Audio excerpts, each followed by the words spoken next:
प्रभू श्रीरामांसोबत वनवासाला लक्ष्मणजी गेले, फार बरं झालं. का जर भरतजी गेले असते ना, मग दोघेही तसेच, रामही तसेच आणि भरतजी तसेच. त्याच्यामुळे एक रागी आणि एक शांत माणूस लागतं बरं का. संसार करत असताना, सोबत राहत असताना एक रागीट आणि एक शांत लागतं. माणसं म्हणतात जुडी अशी असावी, दोघं पाणी होऊन जमत नाही, दोघे हात होऊन जमत नाही. तसं लक्ष्मणजी म्हणजे कसं आहे, खुश कायम. कशात लक्ष्मणजी? शेषनागाचा अवतार. लक्ष्मणजी म्हणले म्हाताऱ्या घर गेलं घरी म्हणजे आपण मिथिला नगरीमध्ये आलोय, फार सुंदर मिथिला नगरी. आपण थोडं फिरून येऊ म्हणले, काय कुठले सुटले कथा सांगते, ज्या मला माहिती त्याच कथा सांगते. काही काही माणसं फार ऐकलेल्या गोष्टी नको वाटत नाही ऐकायला, पण भगवंताच्या कथा जितक्या वेळेस आपण श्रवण करू तितक्या वेळेस ते ऐकावेच वाटतं बरं का. आणि त्याला भगवंताच्या कथा म्हणतात. नाही तर तुमच्या आमच्या कथाच आहेत ना, सांगायला गेलो सांगणारे लय सुखात असते का, जी ऐकते ती काय सुखात आहे का. बघा आमच्या गावामध्ये परवा दिवशी एक मावशी गेली, दुसऱ्या मावशी सांगायला म्हणली, बाई सगळं बाई काय करते म्हणले, काय नाही होत बाई, आताच बसले म्हणले काम वगैरे. ती ऐकणं सुख आहे. आणि सून मला एवढं भांडली एवढं भांडली एवढं भांडली, काय सांगू तुला, इतकं भांडली ग, काय काय बोलली मला, इतकं भांडली इतकं भांडली. ठोकबाई म्हणली, बाई तुझी सुंदर तुला नुसतं भांडली, माझ्या सुनाने त्याला हातातून काढलं.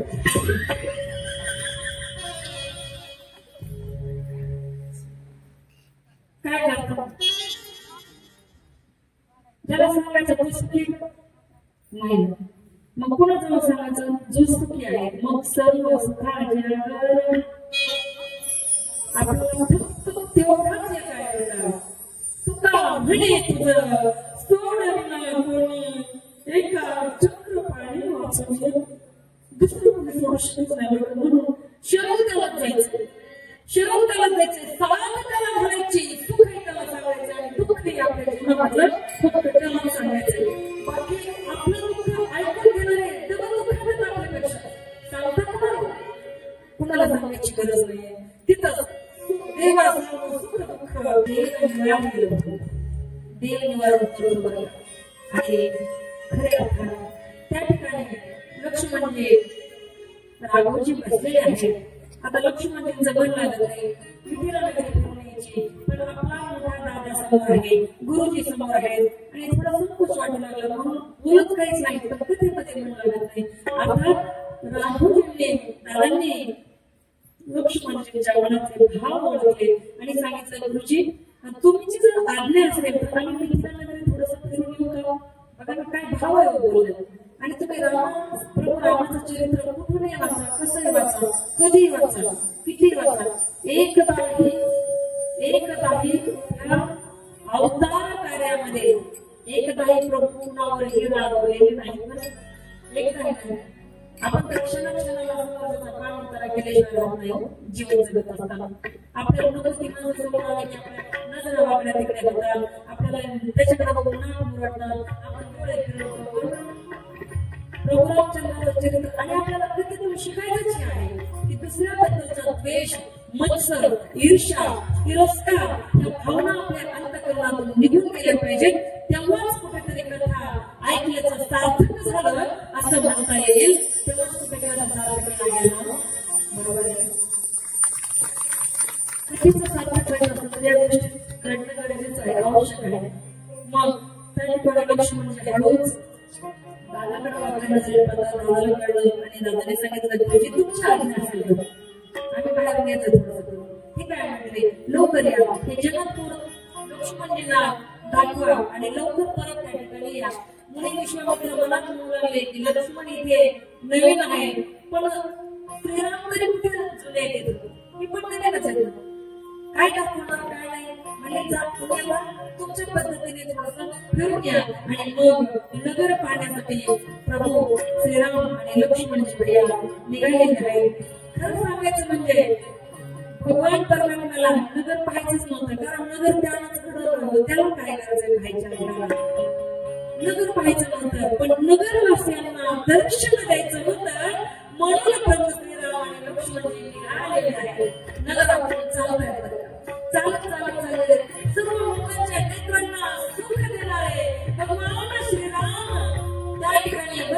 लक्ष्मणासहित चाललेले आहेत. दोन्ही भाऊ मुनीच्या चरण कमलांना त्या ठिकाणी दंडवत करून निघालेले आहेत. वाटेत लहान लहान मुलांच्या झुंडी येत आहेत. लहान लहान मुलं प्रभूकडे लक्ष्मणजीकडे पाहून सुखावून जात आहेत बघा. आणि दोघांनी बंधूंनी सुंदर पितांबर धारण केलेले आहे. अंगावर सुंदर प्रकारचे बाण घेतलेले आहेत. आपल्या धनुष्य बाण घेतलेले आहेत. एका अंगावर सुंदर प्रकारे हाता आहे. त्या हातामध्ये बाण आहे आणि निघालेले आहे. सुंदर धनुष्य बाण ते आणि सुंदर चंद्राची नदी लावलेली होती. सावळ्या आणि पिवळ्या रंगाची जोडी संपूर्ण अयोध्या नगरातून आता चालू लागलेली आहे. सुंदर दोघेही बंधू सुंदर सजलेले केस डोळे आहेत. कपाळावर सुंदर त्या ठिकाणी कपाळा तेजोमय टिकलं लावलेलं आहे. कानात कुंडल सोबत आहे. गळ्यामध्ये सुंदर प्रकारचे माळ आहे. कानामध्ये सुंदर फुले आहे. आणि अशा प्रकारे अप्रतिम दिसणारे दोन्ही बंधू अर्थात राम लक्ष्मणजी मिथिलावासियांना दर्शन देत आहेत. जशी वार्ता समजते पुढच्या पिढीमध्ये त्या ठिकाणी पुरुष मंडळी मिथिलेमध्ये पुरुष मंडळी अशी भक्ती करणारे हा विषय की एखादा निर्धन पुरुष आहे. त्याला कधीच धन भेटलेलं नाहीये आणि त्याला कळावं की आपण ठिकाणी धनाचा खजिना ठेवलाय आणि लुटायला सांगितलंय. जेवढ्या संपत्तीने धनावले कळून अगदी त्याचप्रमाणे प्रभू श्रीरामाकडे त्या मिथिला नगरीमध्ये पुरुष लोक धाव घेत होते. काही स्त्रिया एकत्र जमल्या होत्या आणि आपापसामध्ये चर्चा करू लागल्या, बोलू लागल्या. हे सखी यांच्या पुढे सख्या आपापसात बोलतायत बरोबर. हे सखी यांच्या पुढे कोट्यवधी कामदेव सुद्धा फिके पडतील एवढं सौंदर्य या दोघा बंधूंचं आहे. देव मनुष्य असुर नाग आणि मुनी यांच्यामध्ये असं सौंदर्य कुणाचंही असल्याचं ऐकलं नाही आणि पाहण्यात तर अजिबात नाही. त्यातली एक सखी म्हणाली, काकू म्हणे हा ब्रह्मदेव असू शकतो का पुढचा? ती म्हणली, अगं बाई काय बोलती वेळेसारखं. ब्रह्मदेवाला एक तोंड आहे का म्हणली. ब्रह्मदेवाला चार चार तोंड आहे.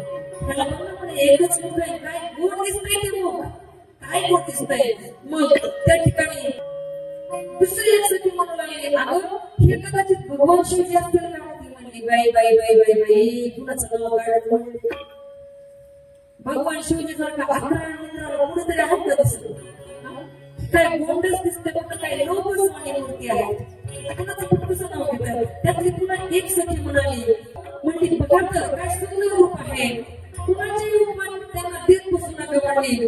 ते अनुभवही आहे, त्यांना उपमान देताच येत नाही. त्यांच्या एकेका अवयवावरून शतकोटी मानवंदना करावी असं त्यांचं रूप आहे. आणि आपण स्वतःला आणि मदनाला सुद्धा 100दा त्यांच्या या देहावरून ओवाळून टाकावं अशी यांची क्रांती आहे. आणि तुम्ही काय म्हणे कोणाच्या उपमा देत बसला.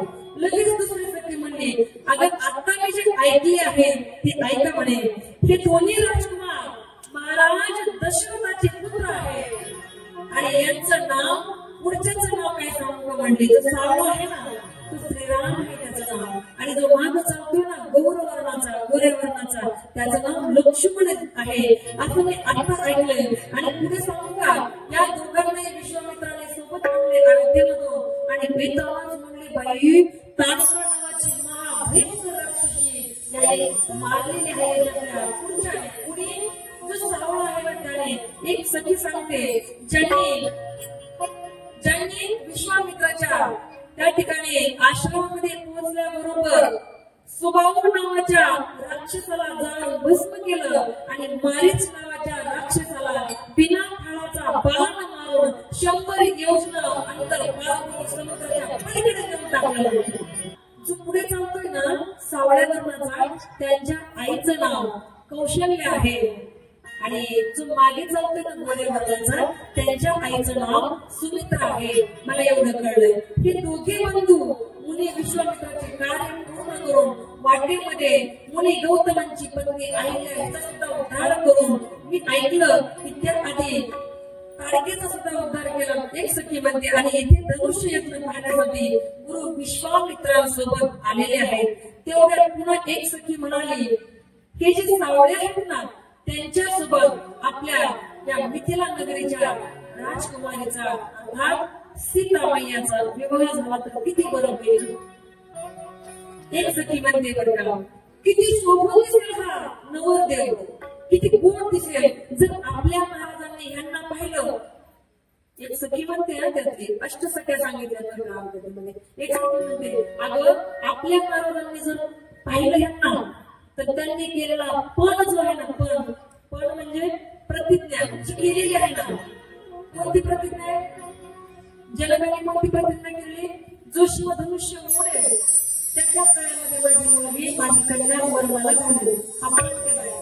त्यातली एक सखी म्हणजे, अगं जेव्हा आपले महाराज या दोघांना खातील, अर्थात त्या सावळ्या असणाऱ्या श्रीरामांना खातील, तेव्हा ते आपला प्रण सोडून देतील, आपली प्रतिज्ञा मोडून टाकतील.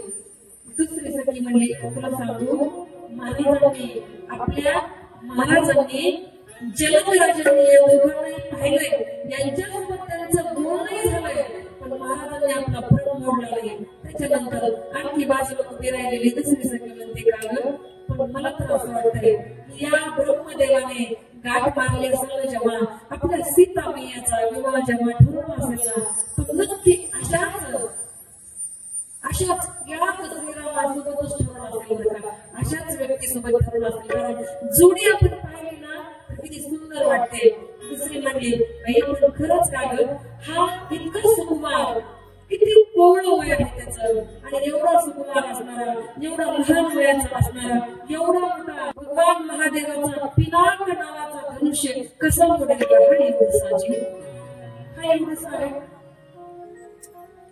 किती लहान वय आहे, कोवळं वय आहे. बघा त्या वयात पाचवी सखी म्हणाली की, अगं मला तरी असं वाटतंय की ब्रह्माजीने उचित वर आपल्या सीतामय्याला दिला असेल. मी सांगितलं तुम्हाला, 8 सख्या एकत्र होत्या, आतापर्यंत 6 सख्या आपापसात बोलत होत्या बरं का. दोघी जणी गप्प होत्या आणि त्यातली एक जण म्हणजे 7वी सखी म्हणाली, तुम्ही काय करू नका म्हणले, असं संशय व्यक्त करू नका, संशय मनात ठेवू नका. तो सुंदर आहे, स्वरूपवान आहे, सगळ्या गोष्टींनी परिपूर्ण आहे, पण जर त्याने धनुष्य मोडला, अर्थात राजा जनकाचा पूर्ण झाला तरच हे सगळं करू शकते. आणि 8वी सखी म्हणाली, त्यासाठी आपण सगळेजण त्या ब्रह्माला प्रार्थना करूया, ब्रह्माजींचं चिंतन करूया, ब्रह्माजींना विनंती करूया, हे ब्रह्माजी आमची सखी असणारी सीता, तिच्यासाठी हाच वर तिच्या भाग्यात असू दे अशी प्रार्थना करूया. तेव्हा सगळ्या सख्या आपापसात चर्चा करताय. ज्या विधात्याने मोठ्या कौशल्याने सीतेला बनवलं, त्याच कौशल्याने या श्रीरामाला सुद्धा बनवले. आणि त्या ठिकाणी आलेले आहेत श्रीराम आणि लक्ष्मणजी, ते की ज्या ठिकाणी सीतामय्या आपल्या सख्यासोबत पुष्पवाटिकेमध्ये आलेली आहे. सीतामय्या त्या ठिकाणी गिरिजेचं मंदिर आहे. सगळ्यांनी पाहिलं, आपण ज्यांची चर्चा आपण पाहिली चर्चा ज्यांची, थोड्या वेळापूर्वी आपण सगळेजण ज्यांच्याबद्दल बोलत होतो तेच राम आणि लक्ष्मण या ठिकाणी आलेले आहेत पुष्पवाटिकेमध्ये. आणि मग पुष्पवाटिकेमध्ये गेल्यानंतर प्रभू आणि लक्ष्मणजी सुंदर प्रकारची फुलं तोडत आहेत. फुलं तोडत असताना सीतामय्याच्या एका सखीचं लक्ष गेलं श्रीरामाकडं, लक्ष्मणजीकडं, आणि पळत जाऊन त्या ठिकाणी सीतामय्याला सांगू लागले की मी काय पाहिलंय मला सांगता येत नाही, कारण डोळ्याला वाणी नाहीये, डोळ्याला भूलता येत नाहीये. मी काय पाहिलंय त्याचा आनंद फक्त आणि फक्त माझ्याच मनात आहे. भगवंतावर प्रेम करणारे भक्त त्याच्या आपल्या सीता मैयाच्या सख्या आहेत त्या सुद्धा त्या भगवंतावर भाळलेल्या आहेत, नवीन नवीन त्या रूपावर भाळलेल्या आहेत, त्या रूपामध्ये विलीन होण्याचे ते सुद्धा त्या ठिकाणी भगवंताकडे मागणी करत आहेत. आणि खऱ्या अर्थानं प्रेमी भक्तांना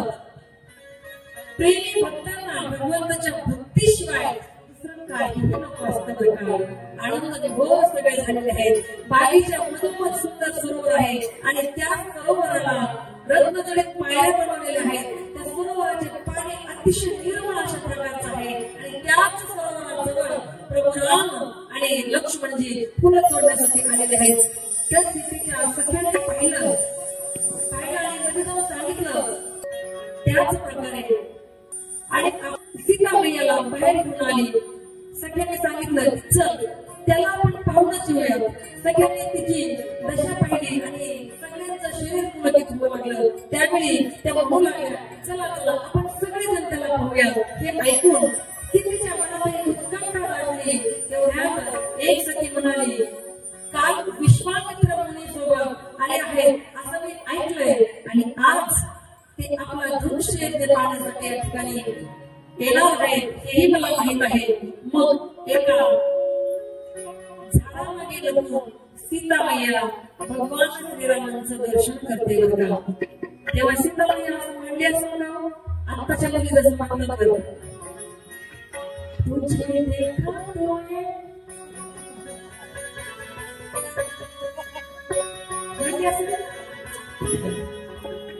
भगवंताला पाहिल्यानंतर सीता मैया पाहतच राहिली. काय ते रूप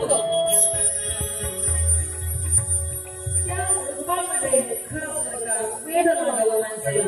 एवढं सुंदर गोड रूप त्या भगवंताचं आहे. काय म्हणते सीता मैया सावली सावली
जेव्हा सीतामाईने प्रभूला पाहिलं ना असं वाटलं जन्मांतरीचा खजाना सापडलाय.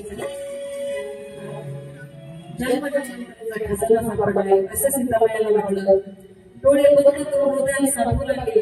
एक सखी म्हणली अगं देवाकडे पाहता ना. डोळे कधी बंद करून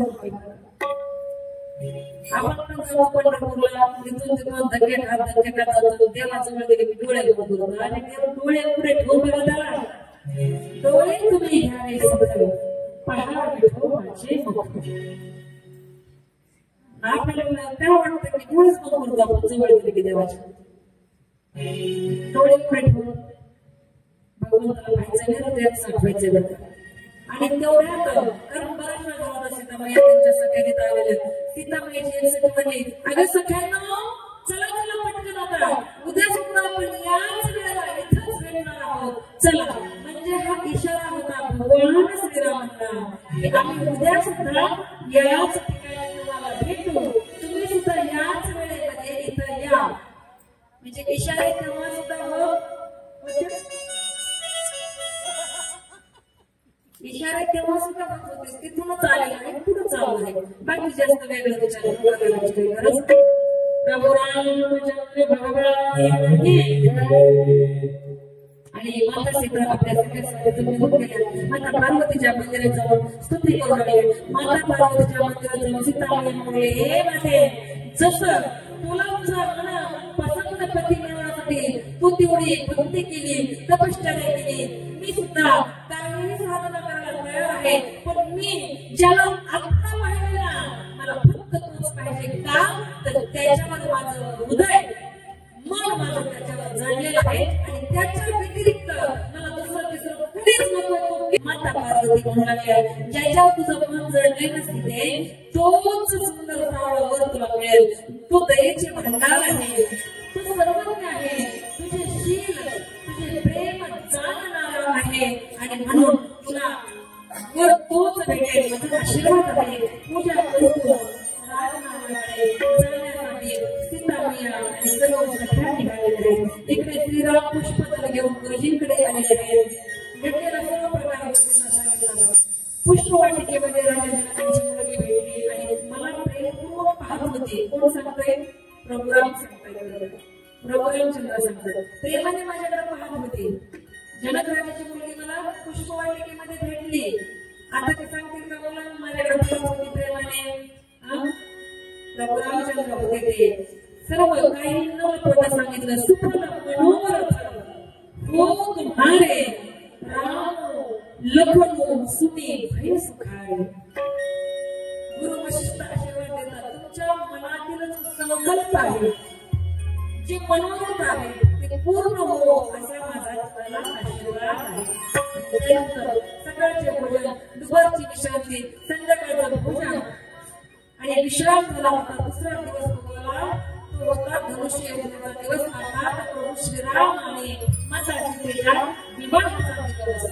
प्रत्येकाचे सर्व कार्य नित्य कर्म आटोपून त्या ठिकाणी घेऊन आलेले पूर्ण बंधन केलं एवढ्या जनकराजाने शतनंदना विश्वामित्राकडे पाठवलेले आहे पत्रिका स्वरूपात त्यांना बोलवणं गेलेलं आहे आणि जेव्हा प्रभू श्रीराम आणि लक्ष्मणजी त्या ठिकाणी असणाऱ्या धनुष्य योजनेकडे येत आहेत प्रत्येक जण प्रभू श्रीरामाकडे पाहत आहे प्रत्येक जण प्रभूकडे पाहत असताना प्रत्येकाला वेगवेगळ्या रूपामध्ये प्रभू हसत आहेत शत्रूंना शत्रू वाटत आहे वैर्याला वैरी वाटतात भक्ताला देव वाटतात आणि मिथिला वासियांना आपला होणारा जावई वाटतो मिथिला वासियांना जावई वाटतो ज्याच्या मनात जशी भावना जिनके रही भावना जैशी प्रभू मूर्त तिन देखी तैसी ज्यांच्या मनात जशी भावना आहे तसं प्रभूने त्यांना दर्शन दिलं आणि जनकजी राजाने सर्व संचामध्ये एका दैदिप्यमान जागेवर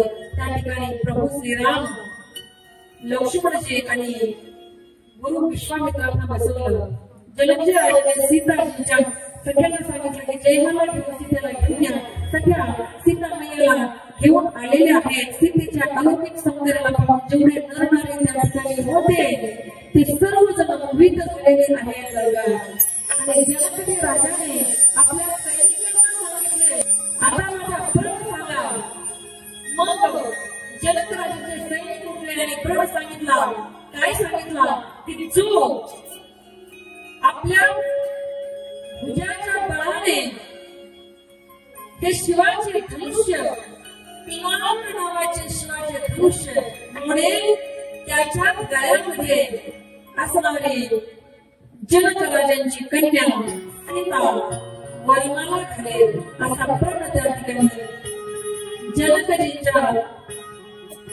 प्रधानाने ठेवलेला आहे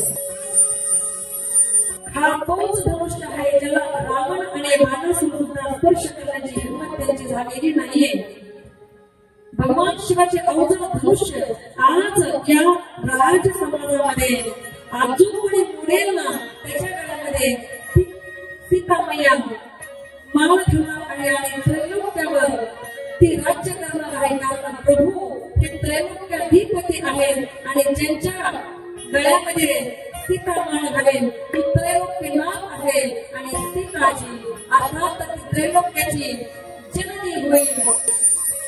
आणि म्हणून हा पान त्यांनी सांगितलेला आहे. सगळ्यात पहिल्यांदा राजे उठायचे, आपले कपडे व्यवस्थित करायचे आणि कपडे व्यवस्थित करून तो धनुष्याकडे जायचे मुडेला. पण कोणाला धनुष्य जागेवरचा हलवला तयार नाही. आपापल्या इष्टदेवांना प्रार्थना करायचे आणि प्रार्थना करत होता तो धनुष्य जागेवर हलत नव्हता. त्यावेळी अनेक राजांनी प्रयत्न करून सुद्धा हा धनुष्य बनवला आहे. मग भगवान श्रीराम ज्या मंचावर बसले होते तिकडे तोंड करून त्या ठिकाणी असणारे जलमजी बोलून आले आणि या सभेमध्ये एकही पुरुष मला वाटत नाहीये, एकही वीर बोलू नाहीये. तेवढ्यात प्रभू रामचंद्राने लक्ष्मणजीकडे पाहिलं. लक्ष्मणजीकडे पाहिल्यानंतर लक्ष्मणजी म्हणाले, दादा तुमची जर आज्ञा असेल तर मी अख्ख्या त्रैलोक्याला संपवू शकतो. आणि मग विश्वामित्राकडे प्रभू राम पाहतात आणि विश्वामित्र प्रभुरामाकडे पाहिल्यानंतर प्रभुराम म्हणाले, थोड्याच मलाच आहे आणि आता आपण खूप जरा खाईत चाललेलो आहे. आणि त्या ठिकाणी असणारे प्रभुराम उठले आणि उठल्यानंतर त्या धनुष्याला असं सोडलं जसं एखादं लहान लेकरू गवताची काडी मोडताना आणि तसं त्या धनुष्याला मोडलं. धनुष्याचे दोन तुकडे झाले, धरतीवर घातले आणि तेव्हाच सीतामाईने माळ त्या ठिकाणी भगवान श्रीरामांच्या गळ्यात घातली. धनुष्य जेव्हा तुटलं विवाह तेव्हा संपन्न झाला. पण या विवाहासाठी कारण अयोध्येवरून कुणी चालत नव्हतं. आता जनक राजाने अयोध्येला पत्र पाठवले, सैन्य पाठवलं आणि अयोध्येमधून लोक निघाले. कशाला? कुठे? अयोध्येचे लोक निघाले मिथिला नगरीमध्ये. अयोध्या नगरीवर येण्यासाठी मिथिलेत पोहोचण्यासाठी अयोध्यावासियांना 4 दिवस लागले आणि 4 दिवसामध्ये जिथं तिथं सुंदर प्रकारची सोय त्या ठिकाणी असणाऱ्या जनक राजांनी केली. जनक राजांनी प्रत्येक नदीवर पूल बांधले. 4 दिवसानंतर वरात पोहोचलं. सुंदर गाळाभेट झाली वेळावेळांची. पूर्ण मिथिला नगरी आणि पूर्ण अयोध्या नगरी एकमेकांना भेटले. सुंदर आवागत झालं, स्वागत झालं आणि मग त्या ठिकाणी सुंदर अशा प्रकारे आता लग्न सोहळा आपल्याला करायचा. सजा दो घर को गुलशनता, सजा दो घर को गुलशनता, मेरे सरकार आए, मेरे सरकार आए, मेरे सरकार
Guru yang